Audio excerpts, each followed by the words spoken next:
A staple in chemistry class for generations, this gas burner's hot blue flame has heated up the experiments of countless budding scientists. But the so-called Bunsen burner is actually a misnomer.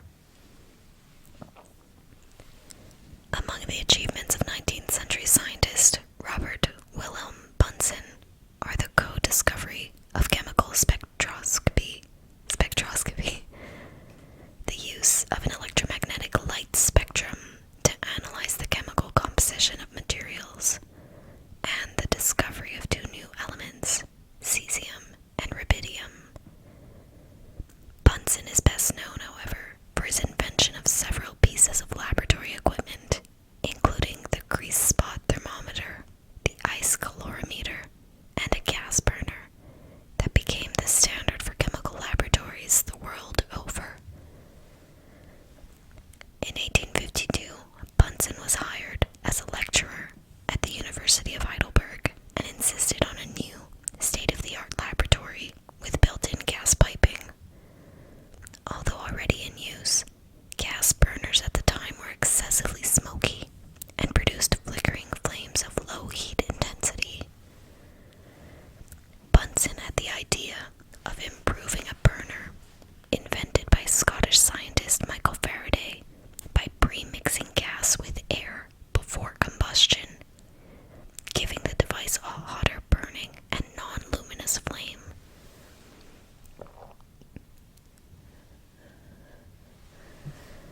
He took his concept to the university mechanic, Peter de Saga, who then designed and built the burner according to Bunsen's specifications, adding a control valve that regulated the amount of oxygen mixed with gas. Bunsen gave de Saga the right to manufacture and sell the burner, and de Saga's son, Carl, started a company to fill the orders that began arriving from around the world. Bunsen and de Saga, however, did not apply for a patent, and soon other manufacturers were selling their own versions. Competitors applied for their own patents, and Bunsen and de Saga spent decades refuting their claims. The court of history seems to have judged Bunsen the winner.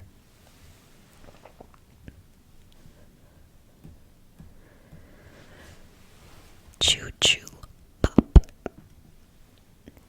A bad batch of chewing gum led to an iconic childhood treat. If you've always assumed that chewing gum and bubblegum were invented around the same time, well, sorry to burst your bubble. Chewing gum has been around for more than 800 years, but bubblegum is a relatively recent discovery, and an accidental one. In the 1920s, the Fleer Company, purveyors of fine candy and gum, bought gum base from a supplier and added their own sweeteners and flavorings to create a distinctive brand. With the company facing financial problems, Fleer president Gilbert Mustin began looking for creative ways to cut costs, and hit upon the idea of having Fleer manufacture its own gum base rather than purchasing it. Mustin set up a workroom near the accounting department, just down the hall from his office, and began tinkering with different formulas. In the end, he didn't have much of a knack.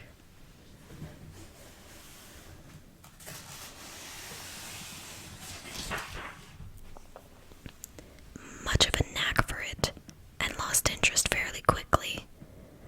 Fortunately for Fleer and for gum lovers around the world, Mustin had enlisted the help of 23-year-old accountant Walter Deemer, and Deemer pressed on with the experiments, willingly chewing over the possibilities. One day, Deemer made a batch of gum with an entirely wrong consistency. It was thinner, gooier, and much less sticky than traditional chewing gum. But it also had a tendency to form bubbles. Eager to try out the new product, Deemer mixed up a large batch and tossed in pink food coloring because it was the only color he could find. In December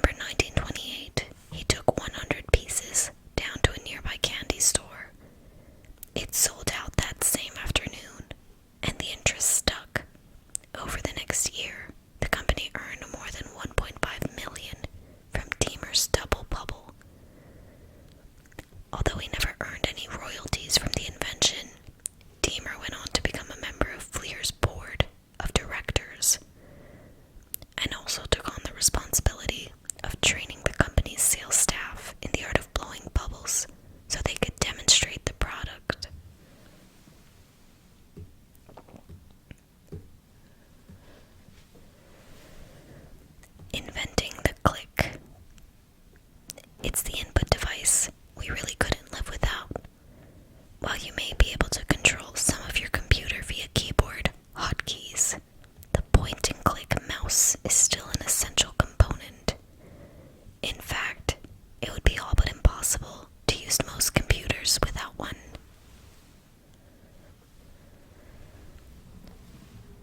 How does a mouse work? A computer mouse functions by detecting two-dimensional motion. This allows you to move the pointer around the screen to open documents, launch applications, and click on websites. It is even the primary means of control for many computer games.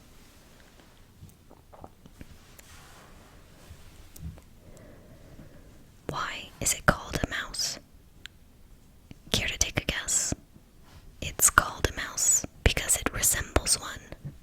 When the device was developed at the Stanford Research Institute, SRI, it had a cord attached to its rear, much like the tail on a mouse.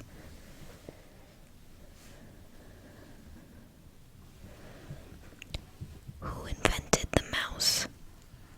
SRI inventor and engineer Douglas Engelbart is generally considered the father of the first PC mouse. But it was Bill English, an engineer who assisted with the construction of Engelbart's original designs, who first created the now familiar inverted trackball system, which replaced the multi-wheels used in Engelbart's device. English's innovation became the predominant model for more than 3 decades. It was also the basis of the first marketed integrated mouse, which was intended for personal computer navigation and was first sold in 1981 with the Xerox 8010 Star Information System. English can also be credited with adding the word mouse as a computer term to the English lexicon. He included it in his 1965 publication, Computer-Aided Display Control.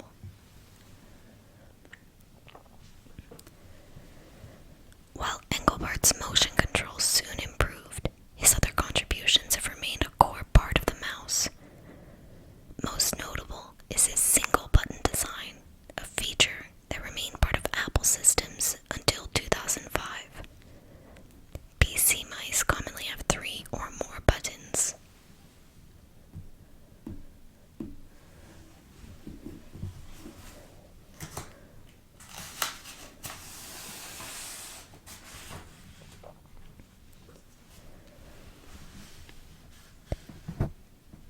Best inventors of the 19th century. From the light bulb to the internal combustion engine, Thomas Alva Edison was self-taught. When he was 7 years old, his mother had a disagreement with one of his teachers. She pulled him out of school and homeschooled him from then on. He went on to become one of the greatest inventors of all time. During his career, he invented the phonograph, the incandescent light bulb, and the motion picture camera. The following were other prolific 19th century inventors.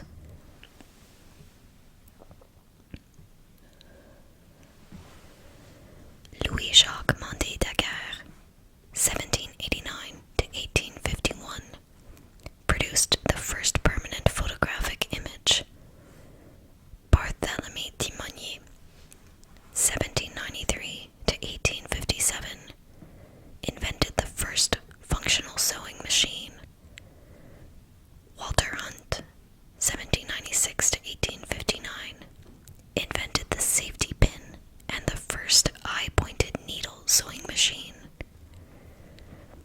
Elias Howe, 1819 to 1867, invented the first sewing machine with a lock-stitch mechanism. Isaac Singer, 1811 to 1875, invented the first sewing machine with an up and down motion mechanism. Gottlieb Daimler, 1834 to 19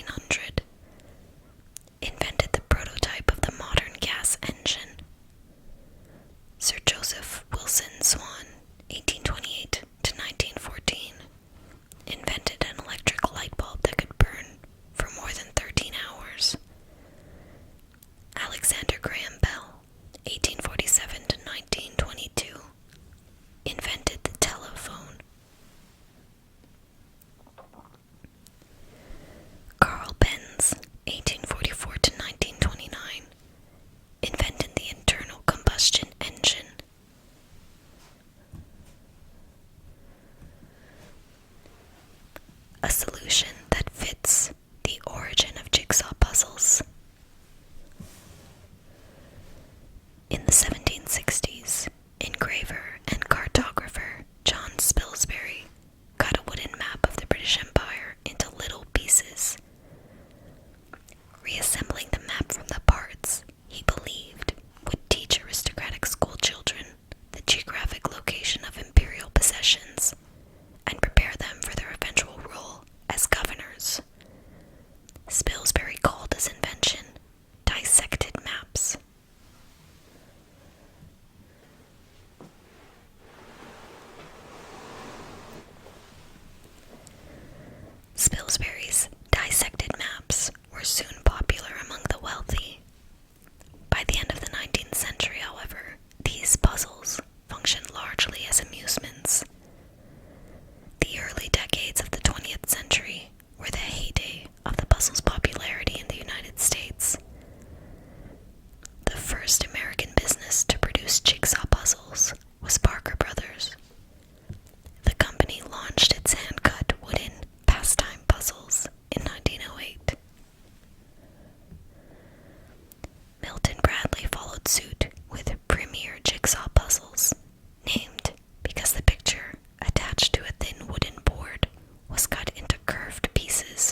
hourglasses into their storylines. They were indulging in a bit of cinematic license. Though no one knows for sure when the hourglass was invented, the first concrete evidence of anyone using one didn't appear until 1338. And even that evidence is indirect. The Italian artist Ambrosio Lorenzetti included an hourglass in a series of allegorical frescoes he created for the Palazzo Pubblico town hall in the city of Siena. The work focused on the theme of good government versus bad government, and a maiden holding an hourglass represented the virtue of temperance. An earlier theory held that ancient Greeks used them based on a carving of an hourglass on an ancient coffin. It was later discovered, however, that the carving had been added in the early 1600s.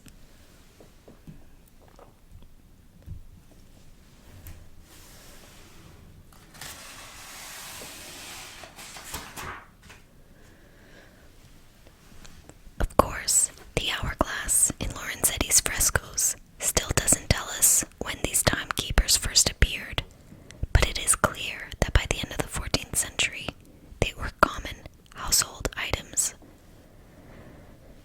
The evidence this time comes from a household treatise dated to the 1390s. Belonging to the household of a Frenchman, the book provides instructions for performing various domestic chores. Among them, recipes for making preserves, glue, ink, and the filler for an hourglass.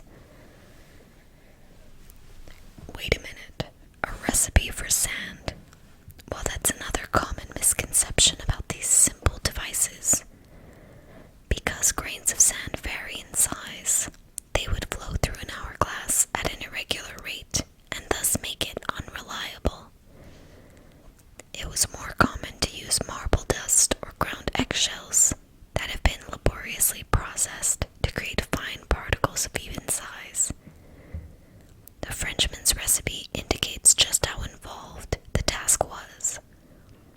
Take the grease, which comes from the sawdust of marble, when those great tombs of black marble be sawn, then boil it well in wine like a piece of meat and skim it, and then set it out to dry in the sun. And boil, skim, and dry 9 times, and thus it will be good.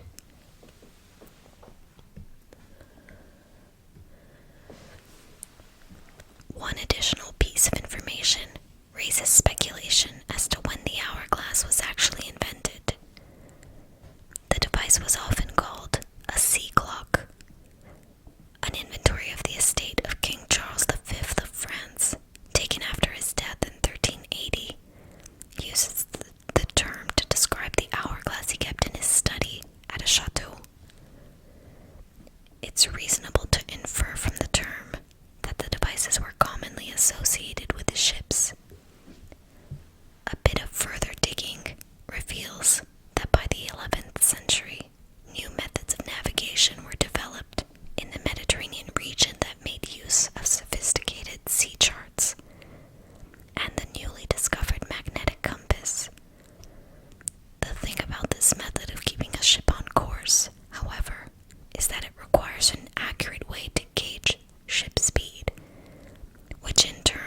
Every inch of the tree is white.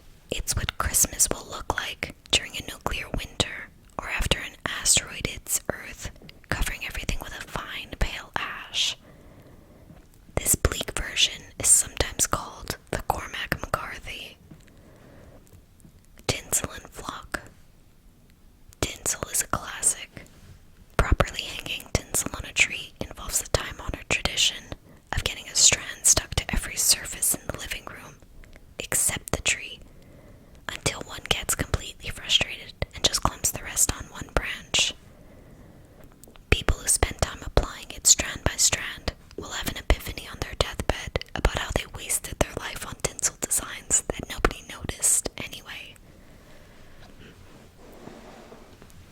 For a more realistic snow and ice effect, forget tinsel and forget white trees. Flocking is the answer. From homemade soap flakes to store-bought sprays, this is how Martha Stewart would want you to spend your holiday season. Not with friends, not with family, but on a 6-foot ladder, spraying chemicals onto your tree.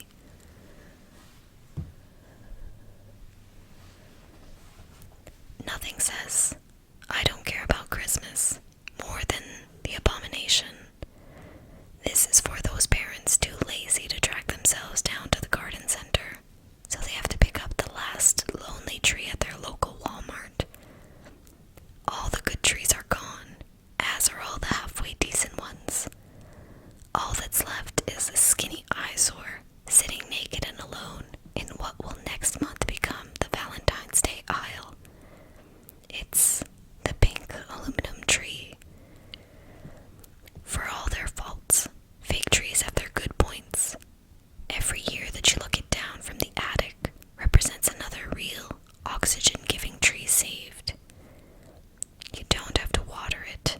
Most importantly, it doesn't shed needles that you continue to vacuum up 6 months later.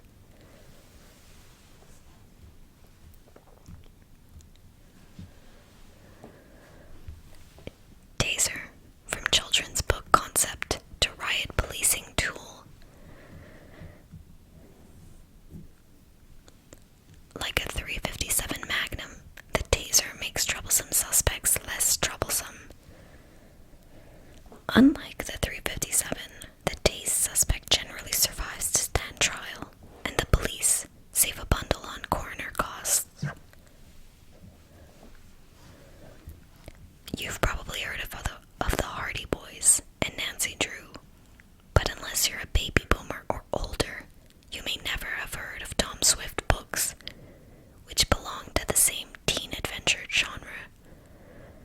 Tom, the precocious protagonist, is a young inventor who resolves crises and foils wickedness. One book in the series, called Tom Swift and His Electric Rifle, has quite a stimulating legacy. In 1967, NASA researcher Jack Cover, who grew up on Tom Swift, realized that he could actually make one of the gee-whiz gadgetry from the series. In 1974, he finished designing an electricity weapon he named the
offset. On the contrary, it was compounded by occasional deaths from tasing. The public might justly ask, does this thing really work? Does it work too well? One fact isn't in question. A nightstick blow to the head or a 9mm police bullet are both deadlier than a taser. As a result, the debate revolves more around police officers' over willingness to tase rather than whether or not police should carry tasers in the first place. In 2007, the United Nations ruled that a taser could be considered an instrument of torture.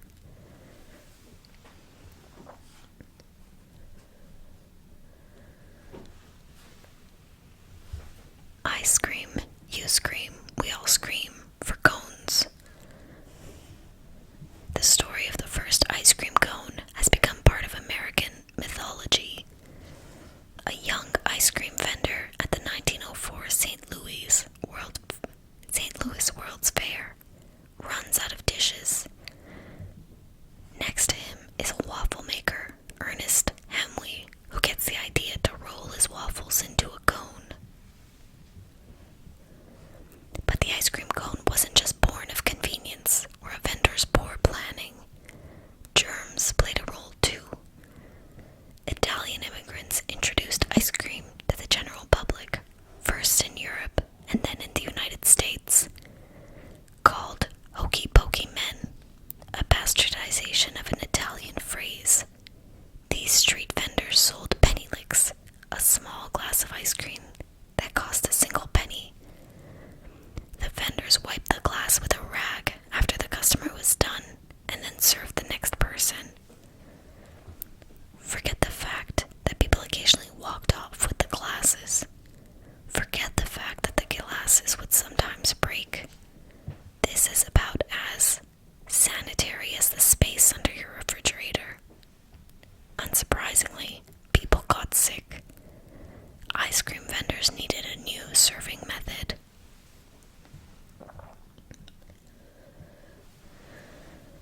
In the early 1900s, two people, Antonio Valvona and Italo Marchioni, independently invented an edible ice cream cup.